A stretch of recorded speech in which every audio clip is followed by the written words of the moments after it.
اللہ الرحمن الرحیم۔ مسئلہ یہ ہے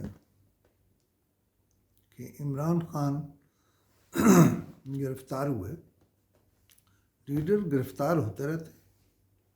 اگر عمران خان کا دعویٰ یہ ہے کہ وہ پاکستان کی سب سے بڑی جماعت کے سربراہ ہیں تو وہ گرفتار بھی ہوں گے، وہ رہا بھی ہوں گے، لاٹھی چارج بھی ہوگا، مس ہینڈل بھی ہوں گے۔ یہ سب کچھ اس ملک میں ہوتا رہا ہے، ہوتا رہے گا۔ لیکن میرا سوال یہ ہے کہ مسلم لیگ نون کا وہ کون سا لیڈر ہے جو گرفتار نہیں ہوا؟ خود جناب عمران خان کے دور اقتدار میں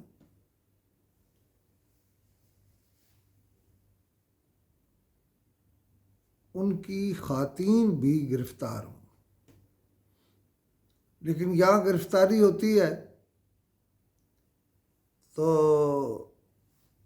وہ جی ایچ کے اوپر حملہ کرتے ہیں، پی ٹی آئی والے لاہور کے کور کمانڈر کے گھر پہ حملہ کرتے ہیں، سرکاری گاڑیاں چلاتے ہیں، آگ لگاتے ہیں۔ کیا مجھے بتائیں گے پی ٹی آئی والے کہ ان کی عورتیں، یعنی مسلم لیگ والوں کی یا پیپلز پارٹی کی، ان کی عورتیں جب گرفتار ہوتی تھی تو وہ عورتیں نہیں تھیں؟ تو آپ رونا کس بات کا رو رہے ہیں؟ آپ کو اگر اس ملک کی قیادت سنبھالنا ہے تو یہ سارے مرحلے ایسے ہیں جن میں آپ کو گزرنا ہے، اور یہ کوئی نئی بات نہیں ہے۔ اتنے رکنی کمیٹی بن گئی، اتنے رکنی کمیٹی بن گئی، یہ رویہ کوئی ٹھیک نہیں ہے۔ مجھے یہ بھی جواب دیجئے کہ کیا مسلم لیگ والے ملک کی مین شاہراہیں بند کر دیتے تھے؟ اور کیا انہوں نے کبھی فوج کے خلاف نعرہ لگایا تھا؟ شہباز گل امریکہ میں ہیں، نیو یارک میں ہیں، اور نیو یارک کے ایک بڑے اسکوائر میں فوج کے خلاف نعرے لگے۔ اس سے شاید آگے کی باتیں ہوں، لیکن کیا کبھی کسی نے فوج کے خلاف نعرے لگا کے انڈیا کو خوش کرنے کی کوشش کی؟ لہذا یہ سارے سوالات وہ ہیں جو اس حوالے سے بڑے اہم ہوں گے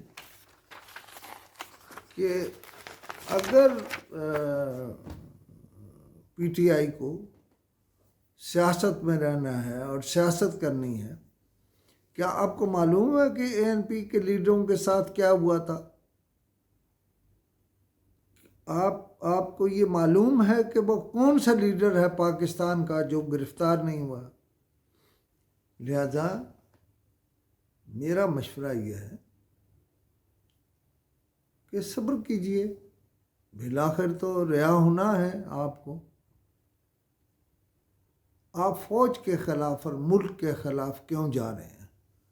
اور پھر شہباز گل کا کیا عطا پتہ ہے؟ کچھ لوگ آپ جانتے ہیں کہ شہباز گل نے ہمیشہ پاکستان کے خلاف پروجیکٹ کیے ہیں۔